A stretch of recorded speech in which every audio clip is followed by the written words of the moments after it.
the drug that's more addictive. It's money. If you chase money, you'll always want more and more and more, and you'll never be happy. Yeah. If you chase something else, you'll find contentment in other things. People don't speak to me and don't invite me to events because they know it's going to be a drinking event. So I've got to accept that. Steve, my business partner, sitting down and being like, this can't go on. I've got my parents saying they don't recognise me. So I'm getting attacked from every single angle I care about. So I'm like, what the hell do I do? So me not drinking alcohol, when I say there was no choice, there wasn't a choice. I had to stop drinking. The alternative, I don't think I'd be alive right now. Do you think that's something most quote-unquote successful people feel? Like, when they have quick success like you did, it's like, I know something's working, but I don't feel I'm the person to do this, but somehow I'm doing it. 100%, because everyone does something new for the first time, and you're like, how the hell have I managed to do that? My value and enjoyment in life comes out of small things. Like this morning, the dog, I could hear the dog run upstairs, and she was going full sprint, and I knew where she was coming. She was coming to see me, and that was the best moment. And that's all I needed. That gets me out of bed every single morning. People blame other people, they blame family, they blame friends, they blame everything else apart from themselves. Because it's easier. It's much easier. It's your fault. Yeah. It's not my fault. Yeah. That's how people work. Every single kind of occasion, no one wants to blame themselves. Having the ability to do something and choosing not to do it is the most powerful thing. Welcome to the Rich in Success podcast, the podcast that aims to define exactly what success means to you and gives you the tools to achieve this in your daily life. Hosted by action-taking mindset coach, world record holder and successful entrepreneur Matt Hall. Each week, this show brings you motivation, education and inspiration on how you can live a happier, more fulfilled and more successful life. Are you ready to take your life to the next level? If so, this is the podcast for you. Now, let today's lessons begin. Okay, welcome back everybody to the Rich in Success podcast, the show that brings you motivation, inspiration and education on how you can live a happier, healthier, a more successful and a more fulfilling life. Today's guest was an absolute privilege to invite on the show. We had the honour of going to see Dominic McGregor in his offices over in Wilmslow, and what an absolutely remarkable story. Aged just 21, alongside his business partner Stephen Bartlett, Dominic co-founded Social Chain. After dropping out of university and literally having zero money, Stephen and Dominic went on to take Social Chain to become a $300 million business with over 750 staff worldwide. It became a global success, one of the most successful agencies of its kind, and worked for brands including Amazon and Coca-Cola. Now, the journey to success wasn't all easy, and I think what's really great about this conversation is Dominic talks very, very openly about the struggles as much as the success. He talks about his battles with alcoholism, dealing with the pressures of entrepreneurship and having success so quickly. And I think something that was really, really interesting chatting to him is a lot of what he speaks about, I think, debunks some of the myths around business and goes against what I think a lot of people would expect him to say success is, and also what they might have expected him to give as advice for entrepreneurs and how to succeed in business. So I think this is going to be a really, really, really valuable episode. I'm super grateful for Dominic for sharing his truth so openly, and I really, really hope you get a lot out of listening to this insight and listening to his incredible story. So without further ado, please enjoy this conversation with Dominic McGregor.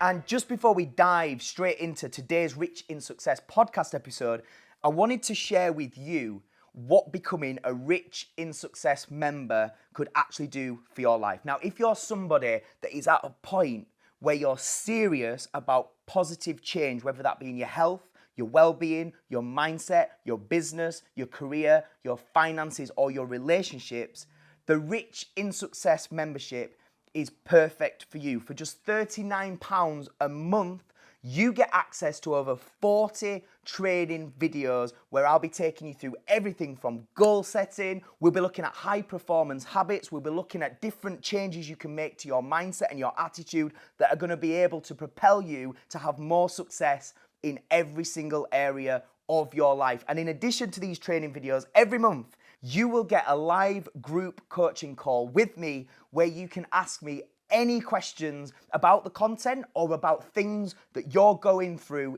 in your life so that I can help you personally as your coach. And as well as that, there will be exclusive bonus interviews with experts in a variety of fields. I'm bringing together the best minds, the best experts from all around the world to give you access to the very best content to help you move forward in your life. All this for just £39 a month, reoccurring subscription that you can cancel at any time.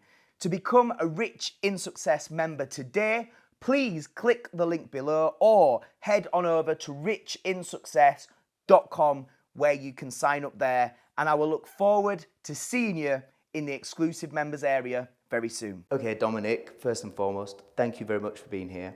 Actually, we've come to you, so thank you for allowing us in. Thank you for coming. Thank you for opening the door, not kicking us out. I want to dive right in to 5 years sober. Let's start there, because that was, a couple of months ago you hit the 5-year mark. Yeah. What I want to know is, obviously, making a decision like that is an accumulation of many incidents. So I just wondered, would you be happy to talk through some of what led to that decision and what happened? Yeah, of course. And like you say, it's a number of things, and it's very much the downward spiral people talk about. So just to set the scene a little bit, at 18, when I left secondary school, I won an award in the end of year yearbook. You know how you have like most likely to become a millionaire, most likely to write a song. Mine was most likely to be drunk right now.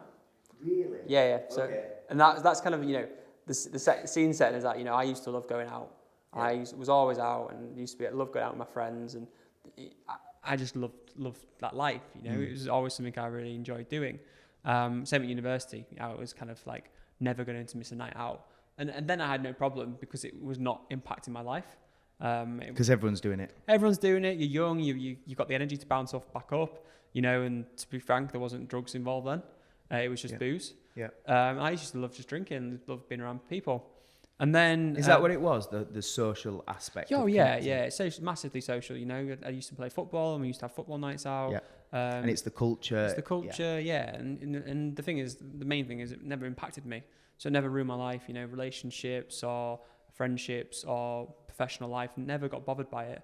I actually worked in a bar for a period of time, so it was kind of made me cooler, I guess, and made me more accepted. So that's kind of the foundation. So when I talk about going sober, I wasn't someone who was like doing it out of health or anything like that. This is someone who was very much renowned for being a party animal, and very much renowned as the person who would always be there on a night out.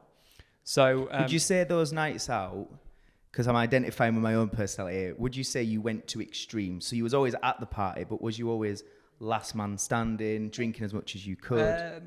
Not necessarily always last man standing. I was always there, always, there's always a funny story. Sometimes I wouldn't do anything like ridiculous. I'd always just be fun. Yeah. And I'd always have great times, and, me and my friends would end up walking home at 4 a.m. So there was never any indications there of a problem.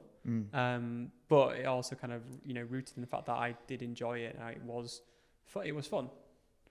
What you've said so far, that's pretty standard for, I'd say, 80% of 18-year-olds, maybe a lot higher. Yeah. But even at 21-year-olds. Yeah. So I don't think there's anything different or, problematic about me. But I think then you can talk about, the involvements of having a business and the stress that comes with. The relationship with alcohol changes, and then you introduce drugs as well. So the relationship with alcohol was no longer about fun. So all the time I used to drink would be like birthdays, Fridays, and I had no worries and no pressures. So it was just about having fun and relaxing. And then there's this thing in your life which you enjoy, and your life has kind of got a lot of misery elsewhere. By misery, I don't mean like I'm depressed. It means like I'm struggling to get through with work. I've got new pressures in my life. Yeah. And then I start turning to it as an escape. Yeah. And when you start turning to something which is a drug, in any sense of the imagination, for an escape, it's dangerous, because it becomes the default every single time things get difficult to escape. And because it's moreish, you need to take more and more and more to get that escape feeling. And I guess the more you're growing a business, that comes with new levels of problems, new levels of expectation. Yep. More pressure. More pressure, exactly. So I kind of talk about the spiral. I probably entered the spiral downwards maybe 6 months before I stopped drinking, at Christmas. So, we had a really busy Christmas period, and I was just looking forward to getting home for, a break, really. And I finished work on Christmas Eve. And also at the time, I was in quite a bad relationship, so that didn't help. The relationship was full of drugs, and it was, just not nice. Yeah. But I came home Christmas Eve, and every Christmas, me and my family go to the pantomime. It's just like a tradition. And I remember coming back at like 1 o'clock in the afternoon and being like, let's get on it. Just started drinking at 1. By the time I get to the pantomime, I went for a meal with kind of like my extended family before I went to the pantomime, and I'm like absolutely blathered to the point where at the pantomime I fall asleep and I start shouting at the pantomime, like thinking I'm heckling, but I'm just slurring my words. Fuck. And halfway through the pantomime, my mum has to take me home. My mum has been to 49 of 50 pantomimes that the company put on. She's only missed one because she was in labour with my little brother. So for her to leave, it was like, I was absolutely mortified. So I woke up the next day, which is Christmas, hanging, and then I just start drinking again. And this is my parents who have not seen me much, I've been busy working. This is their experience of me over Christmas. Like, that's someone who's not right. And then what I kind of did next was I had like a wide life. So I had a different couple of places. So like I had York, I had Manchester, I had my girlfriend's house. I could go to London. And I would just slowly move around friendship groups, having the same night out, getting absolutely blathered for the next 6 months. So they're not seeing a pattern because they're only getting snippets of that and thinking that's what people do when we come together. Exactly. And it's either an occasion or a birthday or some reason. So, and I actually got really, really good at leaving early. So I'd leave, say 1 o'clock, 2 o'clock, and I'd carry on drinking at home by myself. Just on your own? Yeah, on my own, yeah. Or I'd just, so what I'm doing is I'm actually removing myself from the problem, because people will not tell me that I'm absolutely smashed. So I started doing it in silence. And that's when it becomes a real problem, because you're there, I remember specifically getting a bag of cocaine for the weekend and a couple of bottles of wine, and that was my weekend. On your own? On my own, yeah. That was what I was doing for the weekends. And then no one can see you, and then you've got no problem. If no one sees it, it's not a problem. And you don't have to confront it. Exactly. But then there becomes some situations where you have to socialise. So the kind of downward spiral kind of came to a couple of kind of key points where one night I went out for a bunch of friends, and I did the usual thing of, escaping and going home about 2 o'clock. But I actually broke my ankle on my driveway. On your own at this point? On my own, yeah. On my own. I had to crawl down the driveway, climb the stairs to get into bed, woke up in the morning, my ankle was the size of a balloon, and it was a Friday morning, and it was 11 o'clock. And I'm like, I'm supposed to be in the office. So I have to go to A&E and get sorted out, and I miss a whole Friday of work, and I'm like, shit, people are actually depending on me, and I can't even turn up to work because I got so drunk last night. Were you conscious at any point that you knew it was a problem, you just didn't want to confront it, or for you was this was just you dealing with what you needed to? I mean, I love to say in hindsight I knew it was a problem, but if I knew it was a problem, I dealt with it.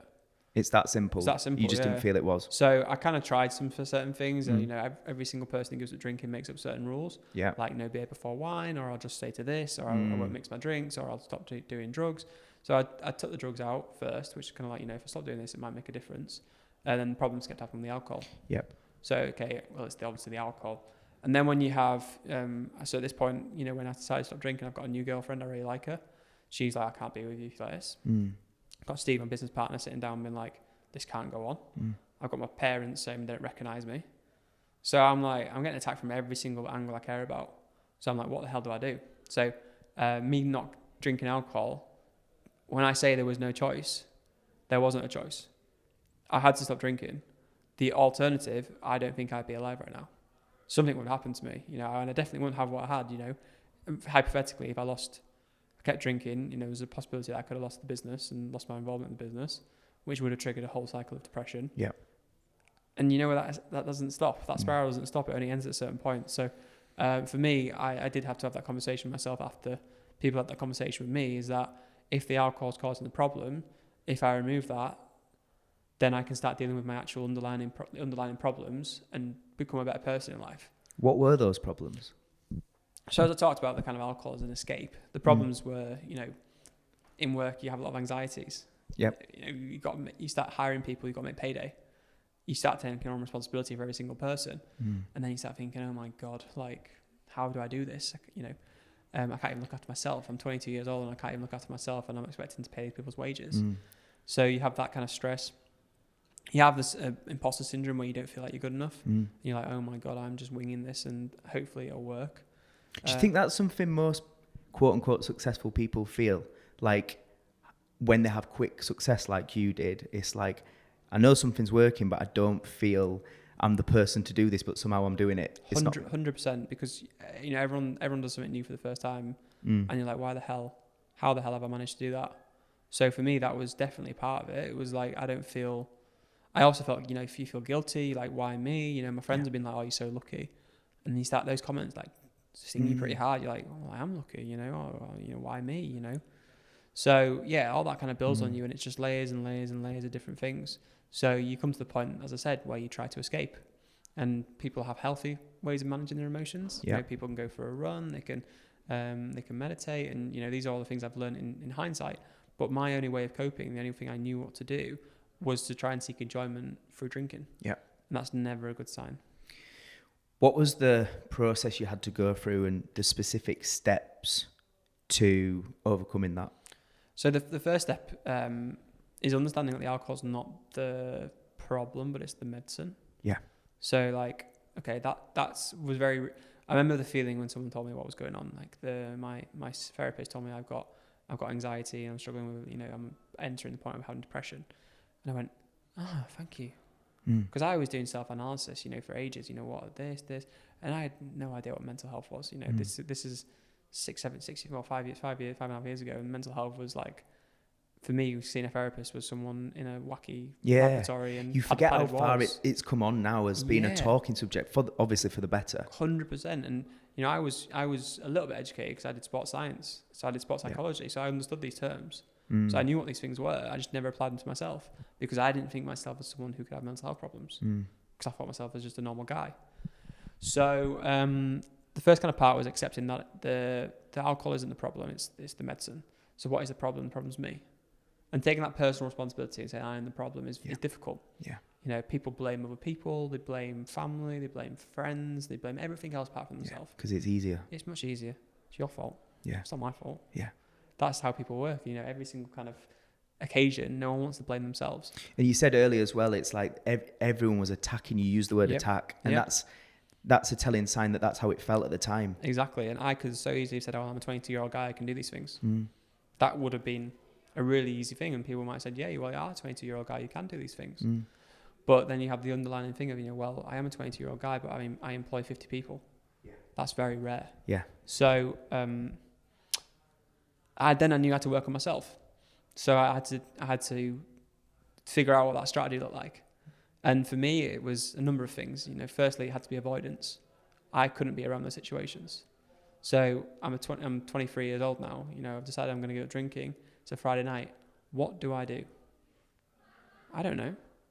I don't know. All I've known for the last 5 years is that on a Friday night you go out. Yep. I didn't know there was anything else you could do. So it became avoidance. I had to go home and sit in a room and, watch a movie and try and treat myself. So because the alcohol was a kind of cognitive response to a stimulus. So if I had a bad day, I'd drink. If I had a good day, I'd drink. There was all roads pointing to alcohol. I'd have to then replace that with something. So if I had a really, really good day, or something happened amazing at work, I would go and take myself to the most expensive meal I could find. Really, really nice Japanese food, really treat myself. Yeah. Because that gave me the same kind of sense of achievement. If I had a really bad day and things were shit, I'd go and get myself a really greasy burger pizza. Just to be like, fuck it.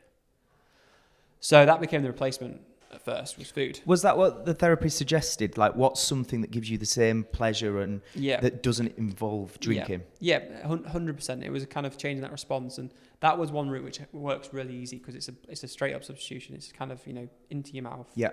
Feeling, experience.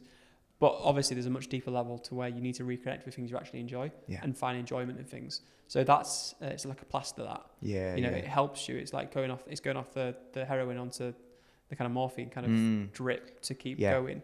It's a transitional phase, but it is, I remember my PA saying to me, it's like, Dom, you're getting fat. You can't keep eating all this food. I went, trust me, this is better than the alcohol. And, with weight can fluctuate. It fluctuates us all the time, but you can go to the gym. It's much easier. You can manage it. I knew I could get over food. I know I like sport. I love fitness. I would get over putting on weight. I couldn't get over. I needed to get over the alcohol, so I had to do anything. So I ballooned, put on a lot of weight. But that's kind of, that gave me a lot of things. It gave me more energy because I wasn't drinking. It let my body recover. And hand in hand, it took me 6 months to be a point where I can come out of socializing and be confident and feel like I could be present in a room. It was literally survival mode. I cannot tell. I keep thinking about it, I cannot point to one date in those first 6 months of anything I did. Anything. Really? Yeah, I can't think, I did that. It was literally a blur of I couldn't tell you anything that happened at work or anything. I felt like I was running on some kind of emotional, just survival mode. Was it almost like all-consuming, just avoiding drink? Was that? Anything, leaving Friday at 4 from the office, going to sit at home, getting all alcohol out of the house, everything like that, everything. I'd watch tons of Netflix, anything that could just stop me being in social occasions. So I did no social occasion. I avoided every single social occasion you can imagine. So then, now I've got this problem where I've put on a bit of weight and I need to deal with it. And I'm at a point now where I've got much more headspace. Yeah. So you're thinking clearer, you're happy, you start to get happier in yourself. You're obviously not confident about your body image. So I'm like, okay, let's tackle that now. So that's when I started to kind of find things that were much healthier coping mechanisms. So I started to do things like running. I started to do things like cycling, played football again for the first time. I miss playing football, and just reconnected with loads of passions that I had when I was younger. Because one of the things that my therapist taught me about was, you're in a child.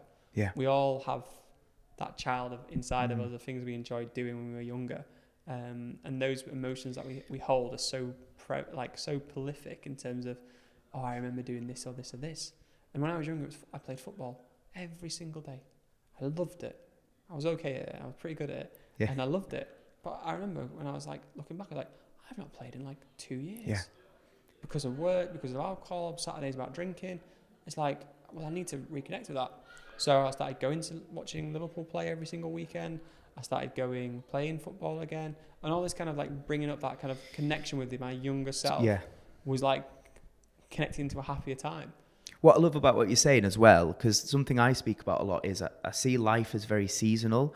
I think it's easy to hear a snapshot of your story and go, quit alcohol, went straight into fitness, running, football, got really healthy. And it's no, I had 6 months where the only thing really is I just avoided alcohol and shut myself away. Yep. But that's what you had to do at that stage. And then you built on that. And I think that's important, people listening to.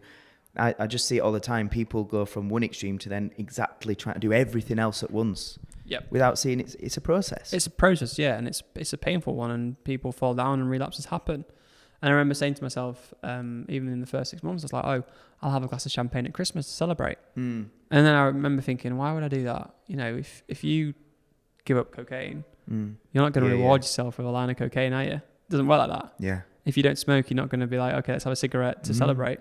But because it's legal and it's culturally accepted. And people do that when they celebrate. They have champagne. So the last thing to go for me was that kind of champagne moment. Yeah. I was I do miss toasting things. But that's just a cultural conception of, everyone toasts, I kept thinking this part about my wedding and taking my wedding night and celebrating big moments like that. And I was if I can see those moments about champagne and celebrating, then I don't need alcohol in my life ever again. Yeah.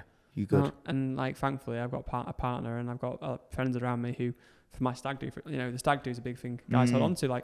You know what's going to happen on my stag do? Well, thankfully, I know none of my friends are going to try and spike my drink. Yeah. Because they understand it. You got the right people around you that support it. And I also know I don't need a stag do with alcohol. So all these moments which you hold on to in your future is there'd be key moments. I'd love to have a drink to celebrate. You end up celebrating the fact that you don't drink. Yeah. It becomes a celebration. I got married and I don't drink still. So it was that psychological shift of, the celebration being not drinking rather than celebration being drinking that helped me realize that I'm not going to need it again. And I guess it's thinking forward, isn't it? If you can see that future and be happy with that. I saw you put on you did a status on Instagram sort of celebrating the 5-year mark. And you said in there, people assume it gets easier. Yep. You said it's the opposite. It gets harder. Yeah. And you said it's because you're getting further away from the reason that originally you needed to give up drinking. How are you today with it? How does it feel? So it's still like roundabouts, you know, so it still up and downs. But so think about it from like a really kind of simple perspective. Say you're a dog, yeah? And a dog goes somewhere and they get really scared.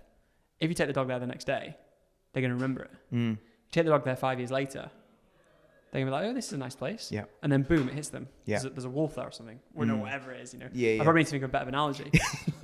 But when you're so far away from the memory of the reason you got there, you start to forget. You think, oh, you know, culture and everything kind of picks up like, yeah, maybe I should try drink again. Or it's, you know, those thoughts creeping. Maybe I could now. And you get arrogant thinking I could manage it. Yeah. So it doesn't get easier, and I think, you know, it's not been helpful this year that, you know, you have the lockdown. Yeah.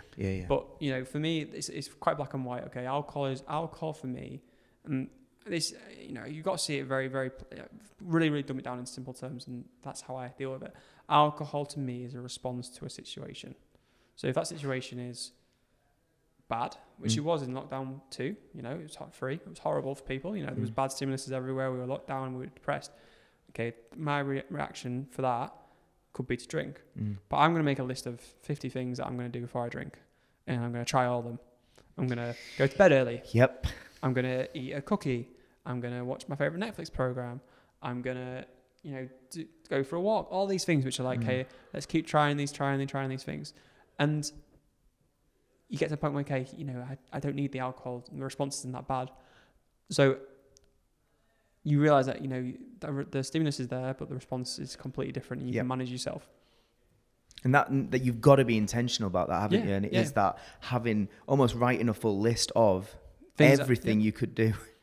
Yeah, because you forget the pain. And then you start thinking back, oh, well, one won't help. But what it does, it gives me a lot of, you know, sadness for people who do relapse, because the route you must go down to get to a point where drink is the thing you turn to must be a horrible situation.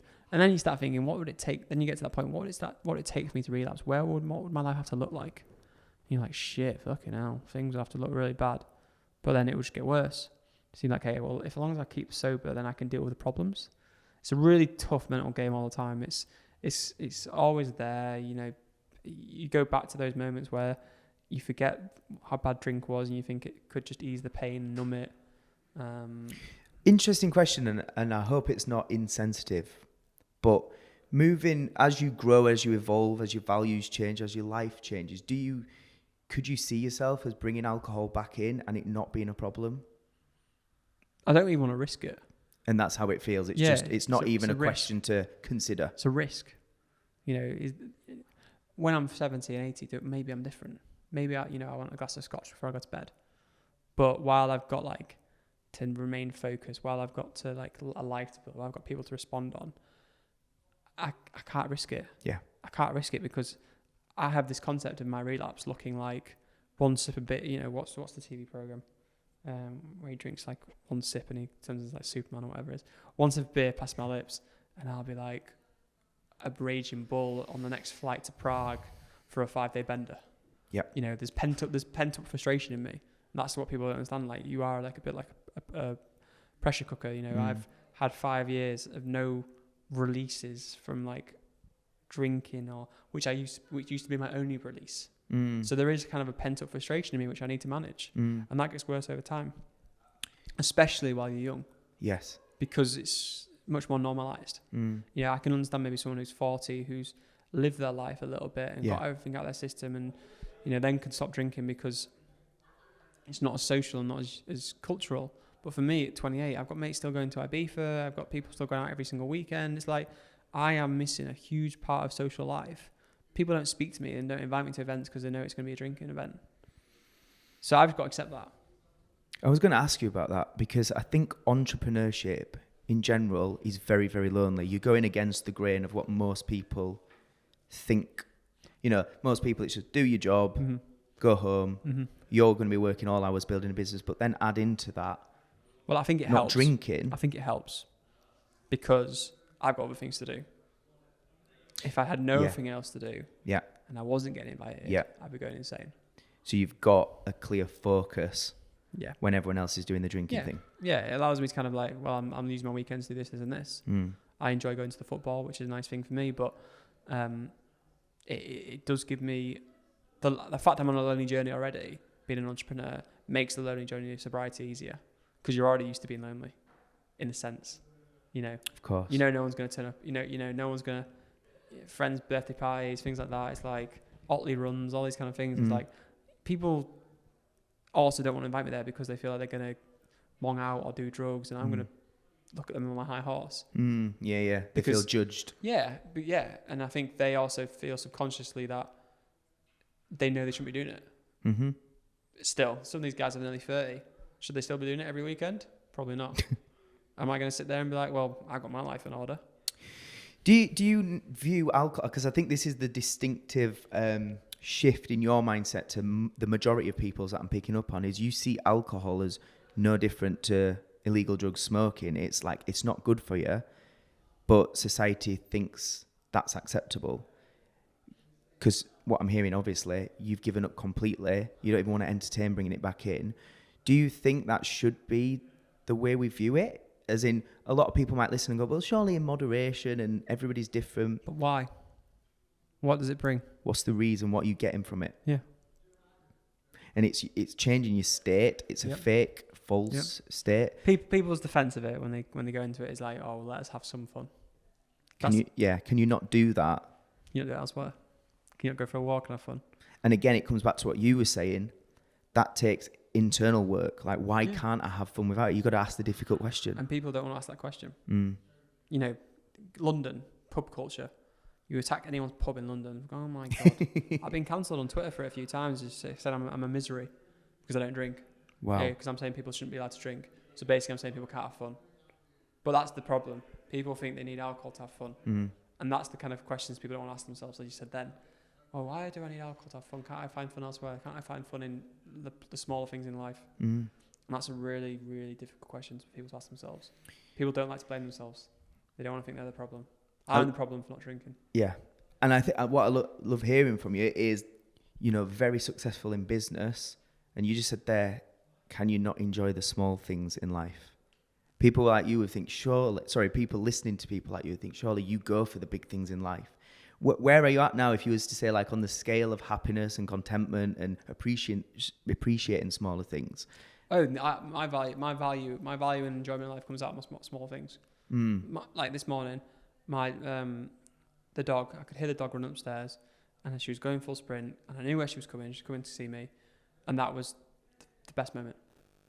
And that's all I needed. That gets me out of bed every single morning. And it's a better feeling than anything materialistic. Better than anything. Yeah. Been having her, having that unconditional love. Beauty. At 7 o'clock in the morning, her running up the stairs to wake me up. Best feeling. Gets me out of bed every day. So then people might say, why would you go to strive for making more money and more? What's your kind of reasons for still doing that? Yeah. Because you don't have to work, right? No. But the enjoyment is helping people grow. Yeah. If I could happily sit in a room and not do anything for the next however many years, but that's not fun. That's not enjoying. I enjoy being around people. I enjoy helping people grow and develop, helping people to realize their potential and what they can do in life is so much more enjoyable than, a whole day of Netflix and not achieving anything.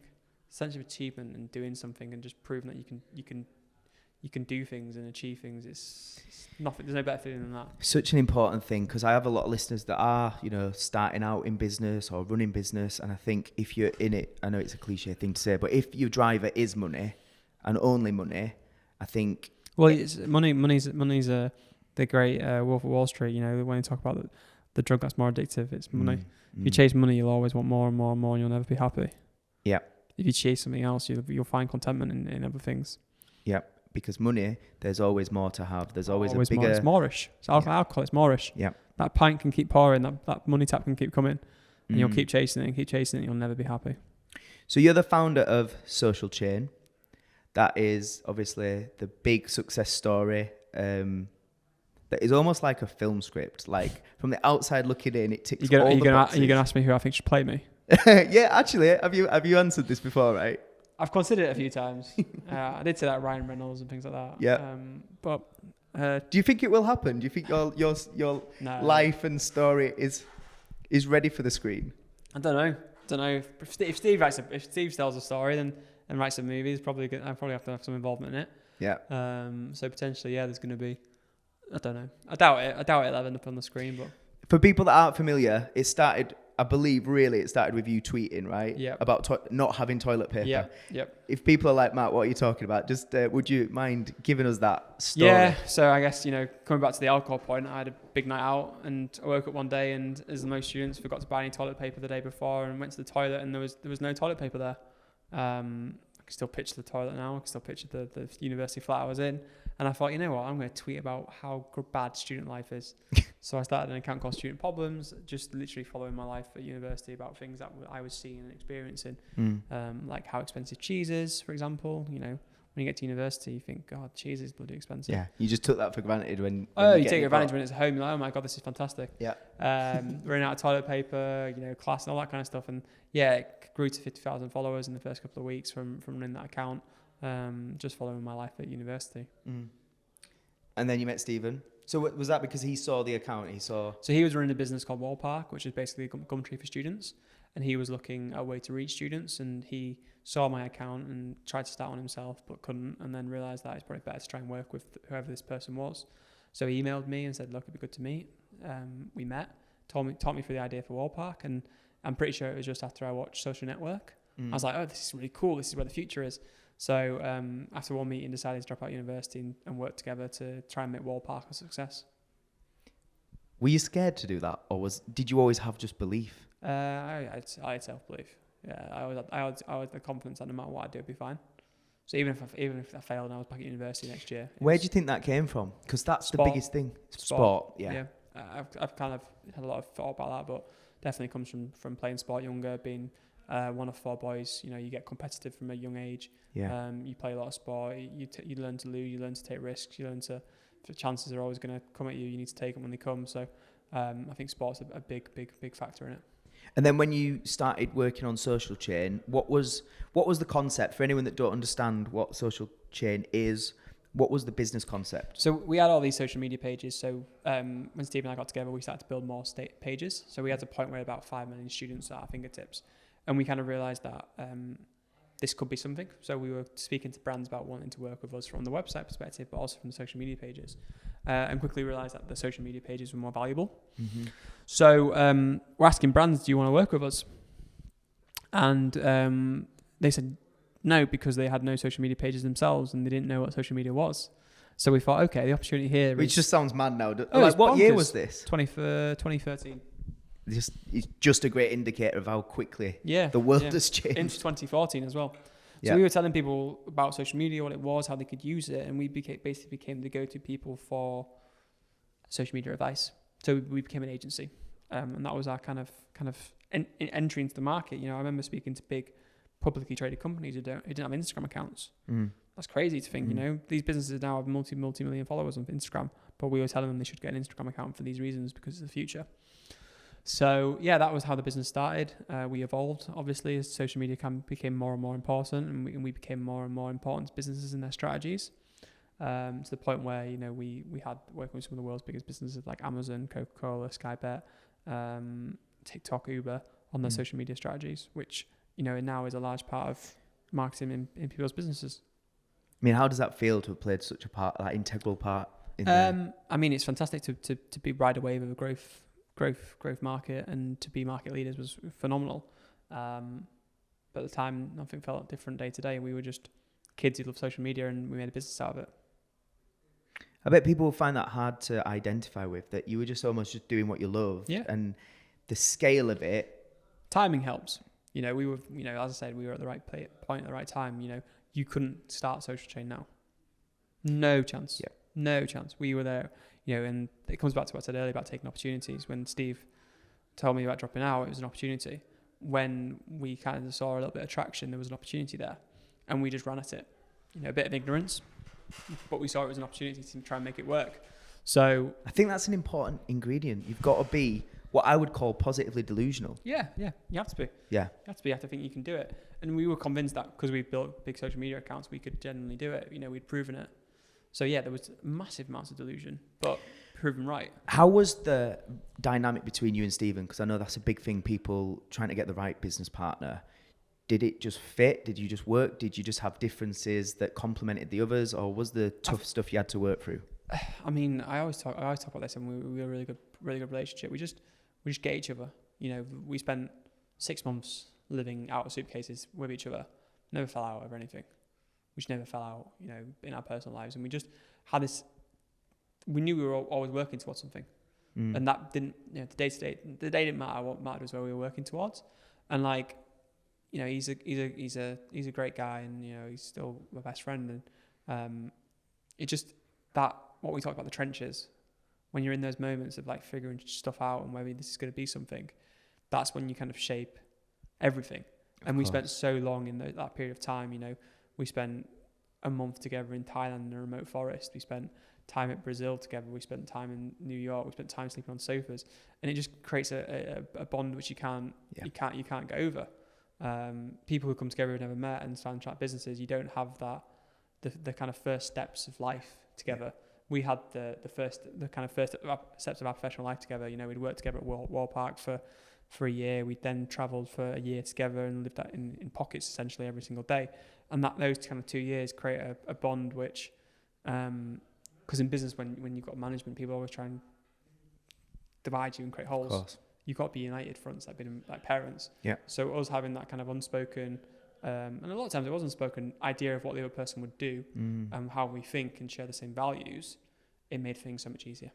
I read in Stephen's book, Happy Sexy Millionaire, that he said when the business was listed on the stock exchange with a valuation of roughly £200 million, he said he felt absolutely nothing. Yep. And then he rang you, hoping you'd cheer him up, and you felt the same. Yep. Can you talk about why? What do you expect it feels like? What did you expect? I felt it'd be this moment where you think you've done it, and everyone would give you external validation. But the truth, it felt the same as the day before. Which felt the same as the day before. Your shit doesn't really matter, it matters to you, but it just wasn't that period of time that you painted it out to be. And that was one of the best indicators of life. Is if you don't find it then, it's not about the external validation, it's not about the finances, it's about something much deeper within yourself. And that was so... I always look back and talk about sobriety, talk about business, and learning so much of these things young. Yeah, it's just like, fuck, fine, I can get on with my life. Yeah, because people just spend their whole life looking for that, and I don't need that fucking Lamborghini. Yeah, I don't need the Lamborghini, mate. I've got I can see why Warren Buffett drives the same car he got in the 1980s or whatever it was. I can just see it now. It all makes sense. But you've got to go through that stuff to prove it. It was Jim Carrey, wasn't it? I'm sure you've heard it. He said the phrase of something like, I hope you get everything you dream of so you can realise that's not where the answer lies. Yep. And, getting that young for me has been it's just the relief of like, okay, this shit doesn't matter.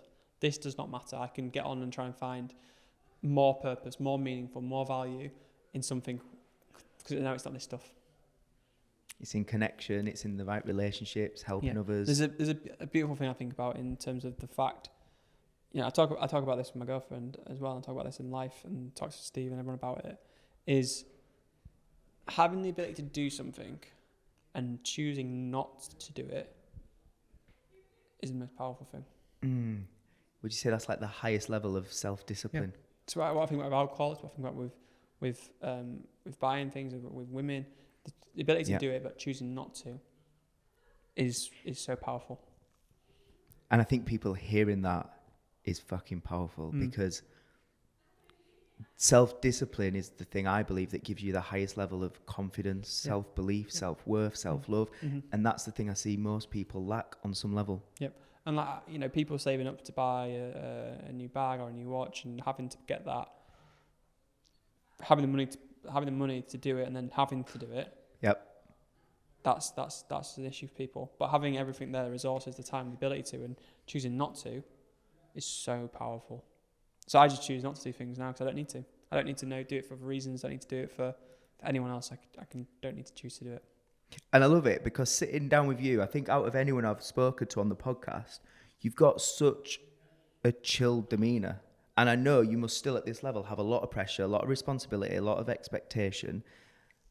But the person you've become, because presumably you've realised what truly matters, you just have the ability to just keep moving without the stress or the... As in, I guess you just believe in yourself now. Yeah, it creates problems because sometimes people are on your wavelength. So you plow through things and think it doesn't really matter. Yeah. And then some people get this collateral damage. Yeah. Which is difficult, when you've got a partner and you try and tell her everything's gonna be fine and you work and you're getting on with things and she doesn't see what you and not know what you know. So you've got to make sure you communicate better. So there's loads of things like that which become part of it because you have that self-confidence that everything in your head is just working fine. But then people think you don't care. Yeah, people think you don't care. For example, this week with the petrol crisis, I haven't gone to fill my car up. People are going, oh my God. No, I said, no matter what happens, it can be fine. All the idiots will fill their car up now, and in 2 days' time, the petrol will be there because everyone would have filled up.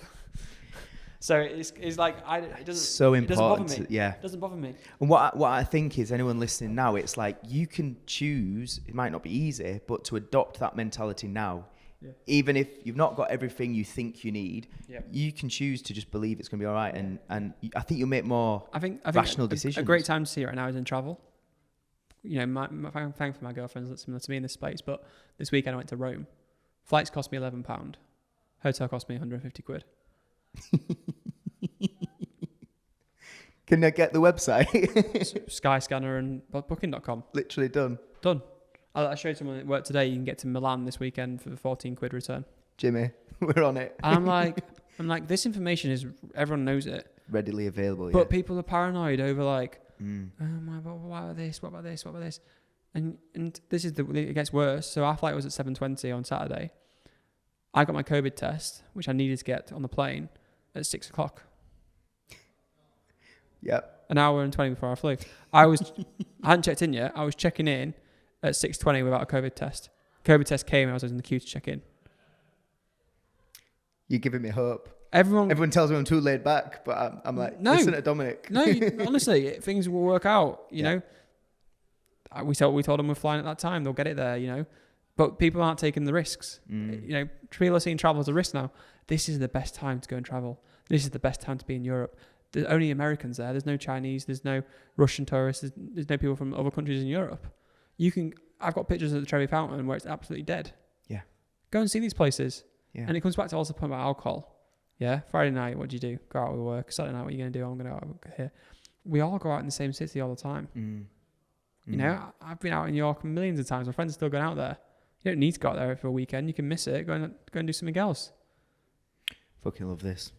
This is brilliant. So I want to talk a bit about entrepreneurship. I saw Stephen speak at an event in Brighton 2 weeks ago, and he spoke very, very openly. I think you just touched upon it earlier about numerous. I think he said, about 15 times we nearly didn't have the money for payroll. Yeah. But we're talking hundreds of thousands, if not more. Mm-hmm.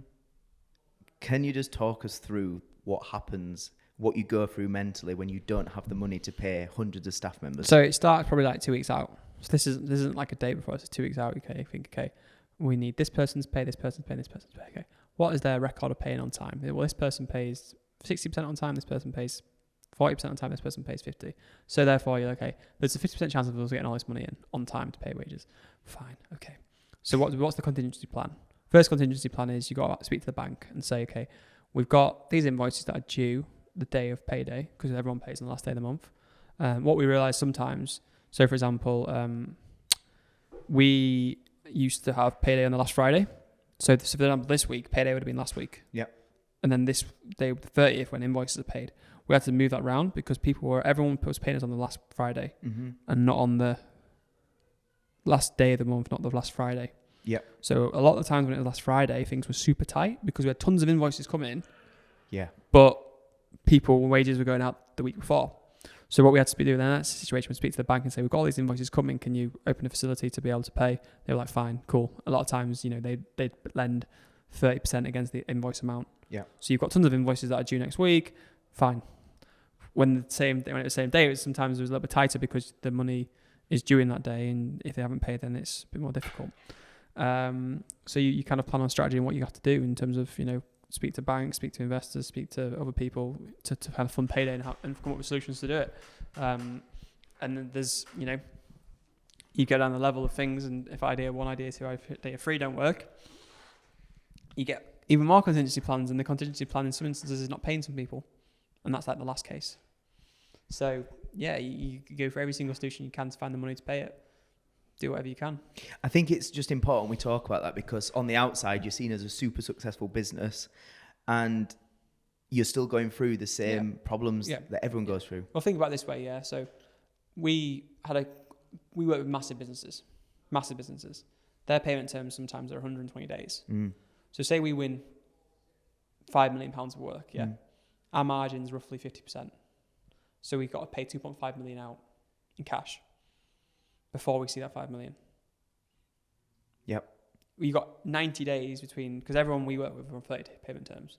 So you've got 90 days. You've got 30 days to find 2.5 million, and then you've got to wait 90 days to get the 5 million in. Yeah. How does that work? Yeah. For anyone? The maths isn't right. Yeah.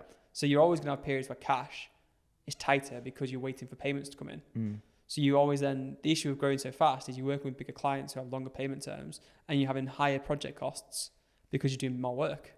So actually, people are better off working with smaller businesses who pay 30 days every single month, rather than trying to work with big businesses where, we had some people who worked with, big businesses in China who were paying us,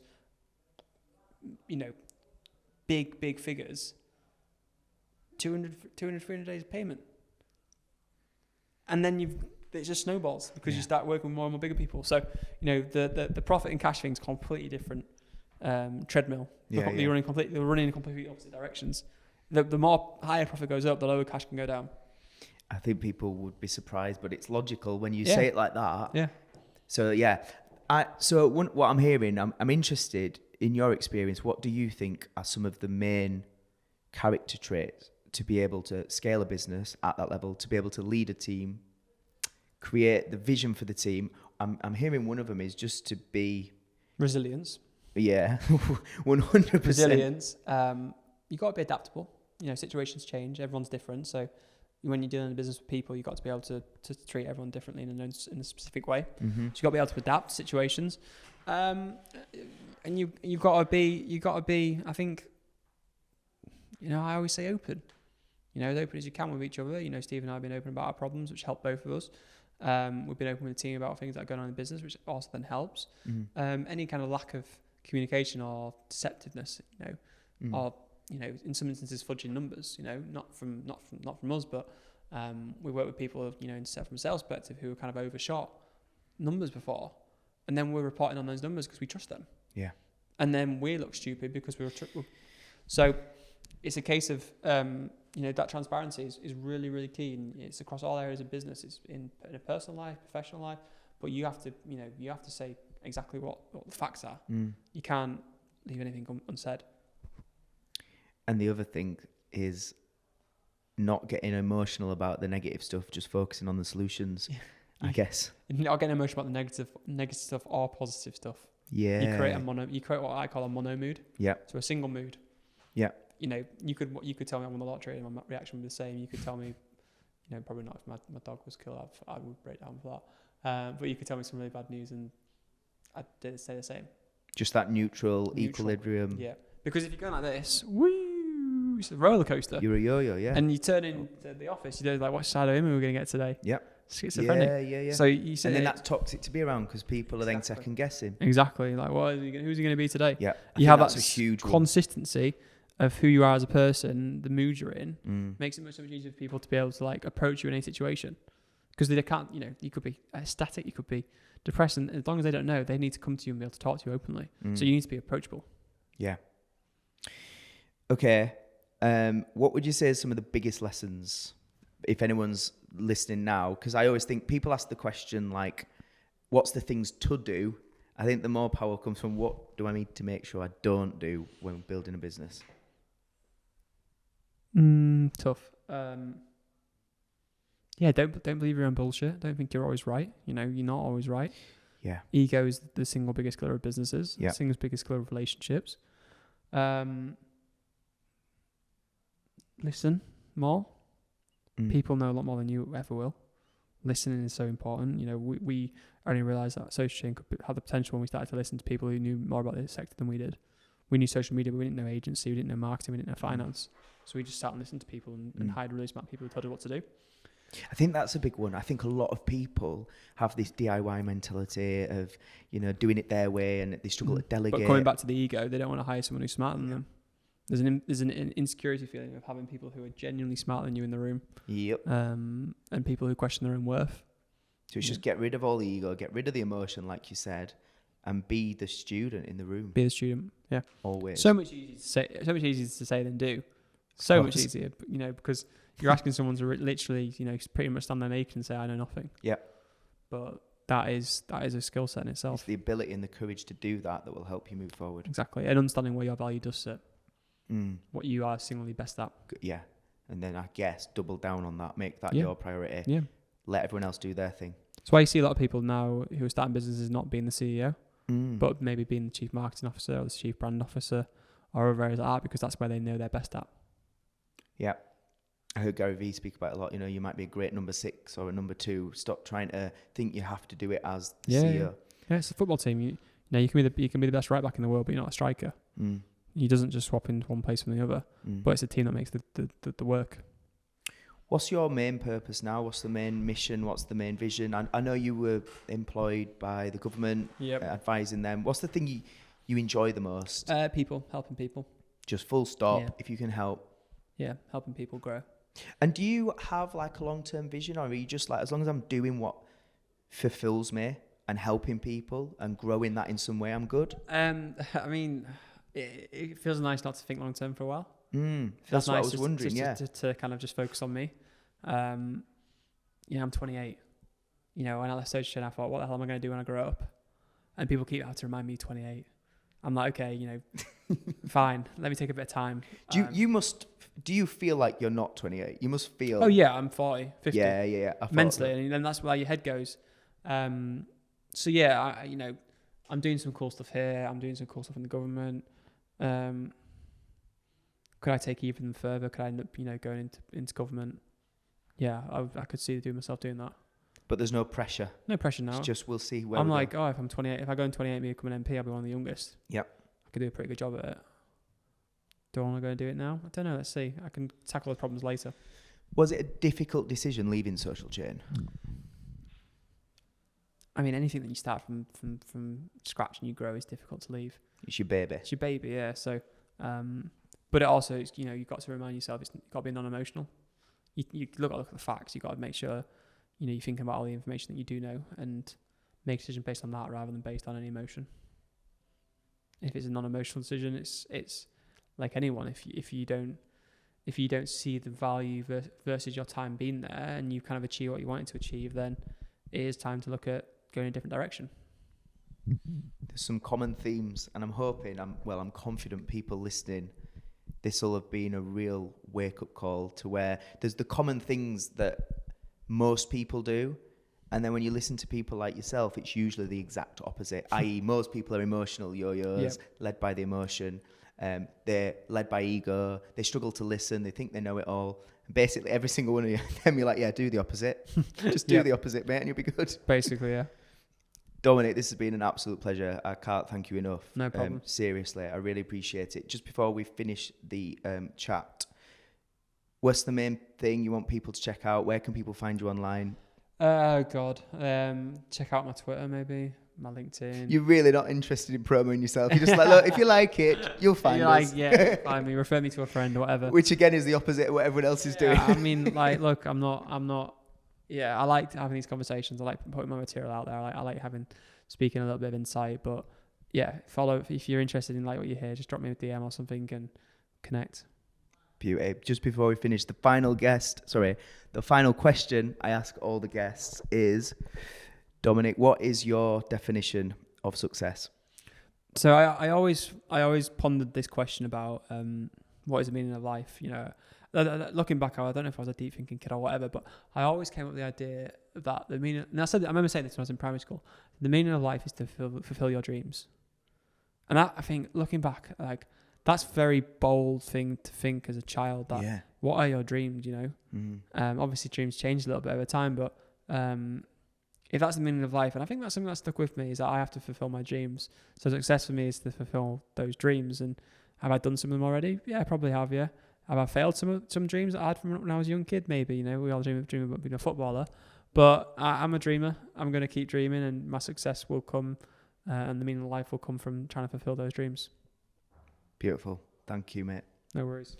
So there you go, ladies and gentlemen. I hope you found that a super, super valuable conversation with Dominic McGregor. And if you want to hear more from Dominic, he very, very kindly agreed to do an extra bonus interview with me that is available exclusively to all the Rich in Success members only. He also answered questions specifically from some of the members. So if you want to check that out, Dominic answers some questions around business, around how to lead a team. He also talks about some personal things as well. It's a fantastic additional conversation specifically for the members. And if you want access to that, all you need to do is become a Rich in Success member. As well as this interview, we've got numerous other exclusive interviews. There's also over 40 training videos all around mindset, business, branding, social media, and so much more. And there's also a private Facebook group that you get to join with all the other members, so that you've got the extra support, encouragement, motivation, and inspiration from like-minded individuals like you who are serious about making positive progress in their life. To become a member, all you need to do is click the link in the show notes or head on over to richinsuccess.com, follow the link for the membership area, and you can sign up today for a trial month of just £19, and then it becomes a recurring subscription for £39 per month every single month that you can cancel at any time. I hope to see lots of you in there, and I just want to say again, thank you everybody for listening to this episode of Rich in Success. Do me a favor, please make sure, if you haven't already, subscribe to the show, download, rate, review, and really importantly, if you could share this episode with somebody that you know would value listening to it, that would be amazing to be able to help me help others on a larger scale. Until next time, thank you for being here, and I will see you on the next episode of Rich in Success as the journey of self-discovery and personal growth continues. Thank you so much for listening to today's Rich in Success episode. If this episode has impacted you, there's a few things we need you to do in order to help us make a wider positive change. Please spread the word. Tell a friend that you think will benefit from our message. Subscribe to the show on your chosen podcast platform and give the show a 5-star rating and review. Don't forget to like our social media pages and tag us on your Instagram stories. Your support means the world. Thanks again, and we'll see you next time as the journey of personal growth and self-discovery continues.